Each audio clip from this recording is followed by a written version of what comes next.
जय श्री राधे कृष्ण मित्रों, इस दिव्य यात्रा में आपका स्वागत है। हे कृष्ण, जो भी भक्त आज इस वाणी को सुन रहे हैं उनके जीवन में आपकी कृपा बनी रहे और मोह के बंधन से मुक्ति मिले। तो दोस्तों आइए बिना देरी किए श्री कृष्ण के अमृत उपदेशों की इस अद्भुत यात्रा को शुरू करते हैं। श्री कृष्ण कहते हैं, मोह एक ऐसी बीमारी है जो धीरे धीरे इंसान को अंदर ही अंदर खोखला कर देती है। जैसे दीमक लकड़ी को खा जाती है, वैसे ही मोह इंसान के विवेक को खत्म कर देता है। मोह का अर्थ है अंधा प्रेम। जब प्रेम में विवेक नहीं रहता तो वह मोह बन जाता है, और जहाँ विवेक नहीं वहाँ विनाश निश्चित है। एक किसान था जो अपने बैल से बहुत प्रेम करता था। बैल बूढ़ा हो गया पर किसान ने उसे बेचा नहीं। मोहवश वह उसे खिलाता रहा। धीरे धीरे किसान इतना कर्ज में डूब गया कि उसका घर ही बिक गया। यह है मोह का परिणाम। श्री कृष्ण महाभारत में अर्जुन से कहते हैं, जब तुम अपनों के मोह में फंसोगे तो धर्म का पक्ष नहीं ले पाओगे। मोह तुम्हें अंधा बना देगा, और अंधे को रास्ता कैसे दिखेगा। समुद्र में जहाज को लंगर से बांध दो तो वह कहीं नहीं जा सकता। वैसे ही मोह इंसान को एक जगह बांध देता है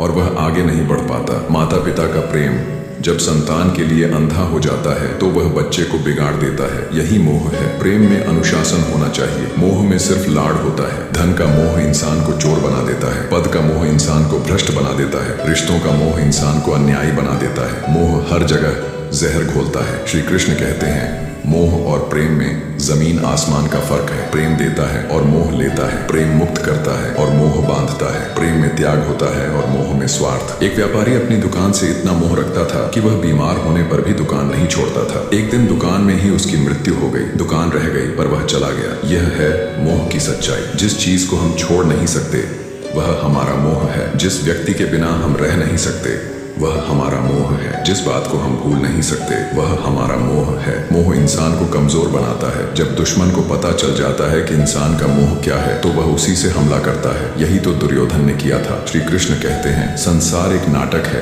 और हम सब पात्र हैं। नाटक खत्म होने पर सब अपने घर चले जाते हैं, लेकिन जो अभिनेता अपने किरदार से मोह कर बैठता है वह पागल हो जाता है। बच्चा जब खिलौने से खेलता है तो खुश होता है, लेकिन जब वह खिलौने का मोह करने लगता है तो रोने लगता है। यही हाल बड़ों का भी होता है। मोह की जड़ अज्ञानता है। जब इंसान यह भूल जाता है कि सब कुछ नश्वर है तो मोह पैदा होता है। ज्ञान से मोह टूटता है। एक राजा था जिसे अपने महल से बहुत मोह था। जब शत्रु ने हमला किया तो राजा महल छोड़कर भागने को तैयार नहीं हुआ। परिणाम यह हुआ कि महल भी गया और राजा भी। श्री कृष्ण कहते हैं, मोह इंसान की बुद्धि को ढक देता है। जैसे बादल सूरज को ढक लेते हैं वैसे ही मोह विवेक को ढक लेता है, और जब बुद्धि काम नहीं करती तो इंसान गलत फैसले लेता है।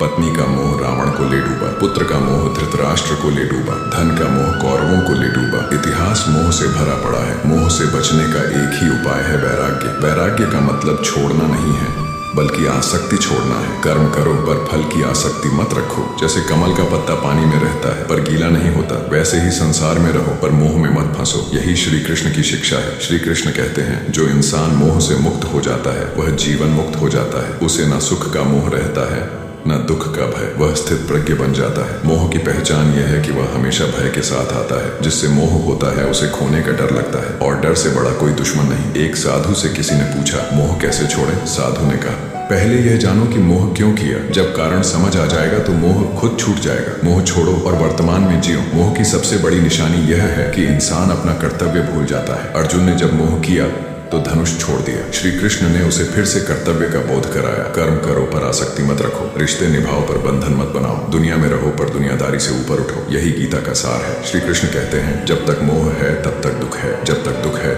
तब तक जन्म मरण का चक्र है। मोह से मुक्ति ही मोक्ष का रास्ता है। एक व्यापारी धन के मोह में इतना फंसा था कि अपने परिवार को समय नहीं दे पाता था। जब परिवार बिखर गया तो धन भी कोई काम नहीं आया। अकेला रह गया। मोह अंधा करता है, इसलिए इंसान सही गलत नहीं देख पाता। जैसे प्रेम में इंसान अंधा होता है वैसे ही मोह में भी। लेकिन प्रेम देता है और मोह छीनता है। जिस दिन इंसान समझ जाता है कि सब कुछ अस्थायी है उस दिन मोह खुद ही टूट जाता है। ज्ञान की रोशनी में मोह का अंधेरा नहीं टिकता। श्री कृष्ण कहते हैं, मोह एक भ्रम है। जैसे रेगिस्तान में पानी का भ्रम होता है वैसे ही संसार में सुख का भ्रम है। जो इस भ्रम को तोड़ देता है वह मुक्त हो जाता है। माता का पुत्र से प्रेम होना चाहिए, मोह नहीं। प्रेम में वह बच्चे को सही रास्ता दिखाती है, मोह में वह बच्चे को बिगाड़ देती है। फर्क समझो। पति पत्नी में प्रेम होना चाहिए, मोह नहीं। प्रेम में एक दूसरे की स्वतंत्रता का सम्मान होता है, मोह में कैद होती है। मित्रों में प्रेम होना चाहिए, मोह नहीं। प्रेम में एक दूसरे की भलाई की सोच होती है, मोह में स्वार्थ छिपा होता है। श्री कृष्ण कहते हैं जो मोह को जीत लेता है वह सबसे बड़ा योद्धा है, क्योंकि बाहरी दुश्मन से लड़ना आसान है पर अपने मन के मोह से लड़ना सबसे कठिन। राजा जनक संसार में रहते थे पर मोह से मुक्त थे, वह राजा भी थे और ज्ञानी भी। यही तो कर्मयोग है। संसार में रहो पर मोह मुक्त रहो। मोह मनुष्य को कमजोर बनाता है, मोह मनुष्य को डरपोक बनाता है,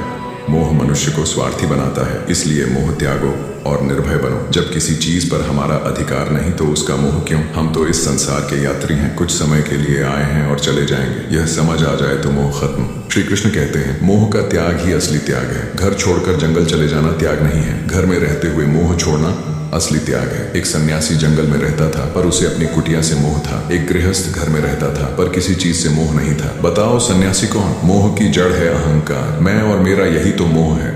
जब मैं मिट जाता है तो मोह भी मिट जाता है। अहंकार छोड़ो, मोह खुद छूट जाएगा। भगवान ने सबको कुछ समय के लिए दिया है, ना कुछ हमारा था ना कुछ हमारा रहेगा। फिर मोह किस बात का? यह समझ आते ही जीवन सरल हो जाता है। श्री कृष्ण कहते हैं जो मोह से मुक्त है वह सच्चा भक्त है, क्योंकि भक्ति में भी मोह नहीं होना चाहिए। भक्ति निस्वार्थ होनी चाहिए, कुछ पाने के लिए नहीं बल्कि प्रेम से। मोह विनाश का कारण इसलिए बनता है क्योंकि यह हमें अपने असली लक्ष्य से भटका देता है। हमारा लक्ष्य मोक्ष है पर मोह हमें संसार में उलझा देता है। एक पक्षी पिंजरे में रहते रहते पिंजरे से मोह कर बैठा, जब दरवाजा खोला गया तो वह उड़ा नहीं। यही हाल इंसान का भी है। संसार रूपी पिंजरे से मोह हो गया। मोह से बचने का तरीका है ज्ञान। गीता पढ़ो, सत्संग करो, ध्यान करो। जब ज्ञान का दीपक जलेगा तो मोह का अंधेरा भाग जाएगा। श्री कृष्ण कहते हैं मोह छोड़ने का मतलब प्रेम छोड़ना नहीं है। मोह छोड़ने का मतलब आसक्ति छोड़ना है। प्रेम करो पूरे मन से पर बंधन मत बनाओ। जीवन में जो भी मिला है उसके लिए कृतज्ञ रहो पर उससे चिपको मत। जब जाने का समय आए तो खुशी खुशी विदा करो। यही तो वैराग्य है। मोह रूपी जंजीरों को तोड़ो और मुक्त हो जाओ। संसार में रहो पर संसार को अपने ऊपर हावी मत होने दो। यही श्री कृष्ण का संदेश है। जो मोह छोड़ देता है उसके जीवन में शांति आ जाती है, क्योंकि मोह ही अशांति की जड़ है। मोह से ही इच्छाएं पैदा होती हैं और इच्छाओं से दुख। श्री कृष्ण कहते हैं कर्म करो पर कर्म के फल का मोह मत करो, फल ईश्वर पर छोड़ दो। यही तो गीता का सबसे बड़ा उपदेश है। कर्मण्येवाधिकारस्ते मा फलेषु कदाचन। मोह एक बीमारी है जिसका इलाज ज्ञान है। मोह एक अंधकार है जिसका इलाज प्रकाश है। मोह एक बंधन है जिसका इलाज मुक्ति है। अंत में बस यही कहूंगा कि मोह छोड़ो पर प्रेम मत छोड़ो। संसार से भागो मत पर संसार के मोह में मत फंसो। कर्म करो पर आसक्ति मत करो। यही जीवन का सार है। दोस्तों इस वीडियो में बस इतना ही। मैं आशा करता हूँ कि आपको श्री कृष्ण के इस अमृत ज्ञान से बहुत कुछ सीखने को मिला होगा। वीडियो को लाइक और शेयर करके कमेंट में जय श्री राधे कृष्ण लिखना ना भूलें और ऐसे ही ज्ञानवर्धक और प्रेरणादायक वीडियो पाने के लिए हम सब्सक्राइब करके घंटी जरूर बजा दें। भगवान श्री कृष्ण आपको मोह के बंधनों से मुक्त करें और सच्चे ज्ञान का मार्ग दिखाएं। अपना ख्याल रखिएगा। जय श्री कृष्ण।